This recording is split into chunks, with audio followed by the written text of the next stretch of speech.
Welcome to the Dutch Golden Age, a time of trade, prosperity, and tulips? Yes, but the Netherlands' love affair with flowers went beyond the iconic tulip. In the heart of this era, the city of Haarlem found itself captivated by a different bloom, the fragrant, vibrant hyacinth. Haarlem was a hub of horticulture, its fertile soil and skilled gardeners making it a center for cultivating exotic flowers. Among these, the hyacinth, newly arrived from the east, rose to prominence, captivating the senses with its beauty and intoxicating scent. Its arrival sparked a fascination that spread through the upper echelons of society. Owning these exotic bulbs became a status symbol, a visible mark of wealth and refined taste. Soon, the trade extended beyond mere admiration of the flower itself. The bulbs, with their potential to sprout into these coveted blooms, became commodities, much like stocks in a modern market. What began as a niche market quickly spiraled into a frenzy. The demand for hyacinth bulbs, fueled by their novelty and the allure of exclusivity, far outstripped the supply. Prices began to rise, at first gradually, then with increasing speed. The prospect of quick fortunes proved too tempting to resist. People from all walks of life were swept up in the speculative fervor. Prices were no longer tethered to any rational measure of the bulb's intrinsic value. The market became divorced from reality, with rare or uniquely colored bulbs commanding exorbitant prices. The allure of quick riches through hyacinth trading proved intoxicating. But like any intoxication, it was destined for a harsh awakening. The soaring prices were not sustainable. They were built on speculation, not on any inherent value of the bulbs themselves. As with all speculative bubbles, a point was reached where the market simply ran out of new buyers willing to pay the inflated prices. Doubts crept in. Some of the more astute investors began to sell their holdings, taking their profits and exiting the market. This triggered a chain reaction. As more people tried to sell, the demand further dwindled. The once meteoric rise of hyacinth bulb prices reversed course, and the bubble burst.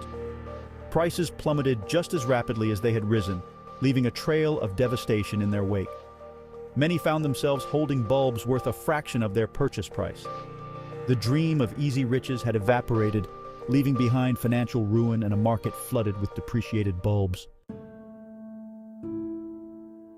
The collapse of the hyacinth market left a trail of financial ruin across Haarlem and beyond. Many had invested their life savings or even gone into debt to speculate in the bulb trade. The crash wiped out fortunes, leaving families destitute and businesses bankrupt. The once thriving horticultural industry, the very heart of Haarlem's prosperity, suffered a severe blow. The trust and enthusiasm that had fueled the trade were shattered, replaced by suspicion and fear. The hyacinth, once a symbol of opulence and exotic beauty, now carried the stigma of the crash. Its popularity waned, replaced by a more cautious approach to flower speculation. The memory of the bubble lingered, a cautionary tale whispered through generations. The hyacinth mania, though significant, was soon eclipsed by a larger, more infamous bubble tulip mania. This frenzy, gripping the Netherlands just a few decades later, followed a similar trajectory, but on a grander scale. Tulips, especially those with variegated patterns caused by a virus, became objects of frenzied speculation. Prices for these broken tulips reached unimaginable heights, with single bulbs trading for the price of houses, livestock, and even entire farms. The tulip mania, like its hyacinth predecessor, eventually went bust. The collapse was more spectacular and widespread, leaving widespread financial ruin in its wake. The hyacinth episode, though less known, offers a valuable prelude. It demonstrates that the forces at play during tulip mania were not isolated incidents, but recurring patterns in economic history. The stories of the hyacinth and tulip manias, though rooted in the 17th century, hold remarkable relevance even today. They serve as cautionary tales, reminding us that the allure of speculation and the dangers of asset bubbles are not confined to the annals of history. Fast forward to the 21st century, and we see the same patterns repeating, albeit with different assets. The dot-com bubble of the late 1990s and the subsequent housing bubble of the mid-2000s bear striking similarities to the flower manias of centuries past. In both cases, speculation was rampant.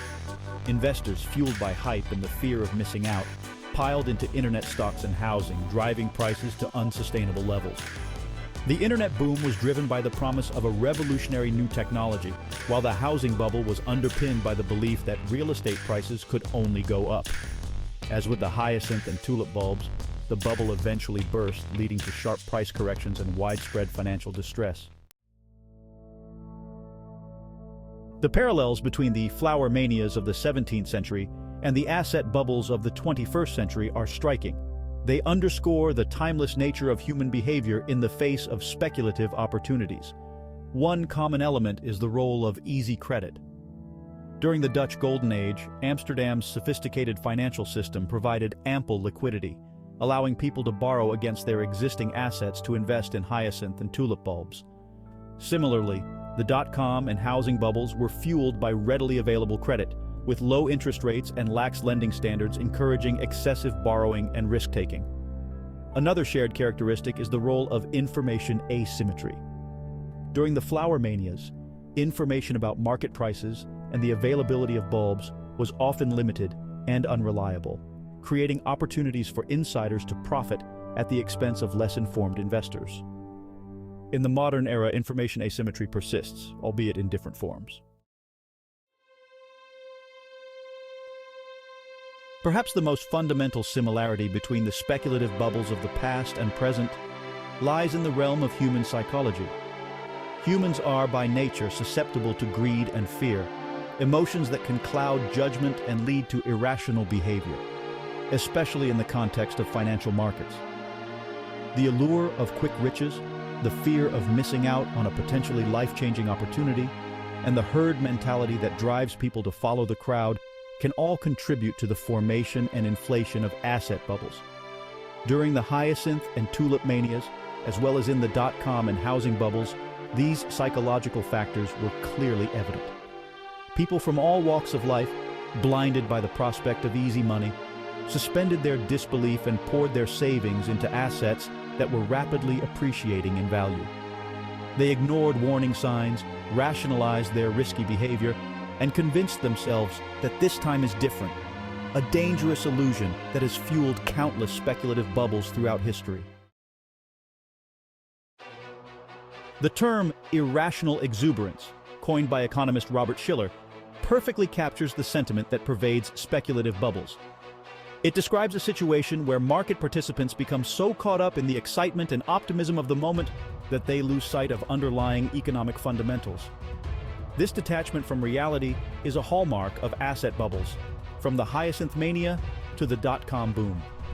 During these periods, prices are driven not by rational calculations of value, but by speculation, herd behavior, and the belief that the good times will never end. This exuberance, however, is ultimately unsustainable. As prices become increasingly detached from their intrinsic value, the bubble becomes ripe for bursting. Any catalyst can trigger a mass exodus from the market, leading to a sharp and painful correction. The question of whether we can avoid future bubbles is a complex one. Given the enduring power of human psychology and the cyclical nature of financial markets, it's unlikely that we will ever completely eliminate the risk of speculative bubbles. However, by studying past episodes and understanding the factors that contribute to their formation, we can hope to mitigate their frequency and severity. One important lesson from history is the need for greater financial literacy. By educating ourselves and future generations about the dangers of speculation, the importance of diversification, and the difference between price and value, we can foster a more informed and responsible investment culture.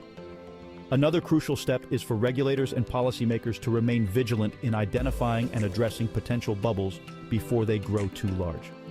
Ultimately, the best defense against future bubbles is a combination of individual responsibility and collective action. The story of the hyacinth mania, though often overshadowed by its more famous cousin, the tulip mania, offers valuable insights into the nature of speculative bubbles.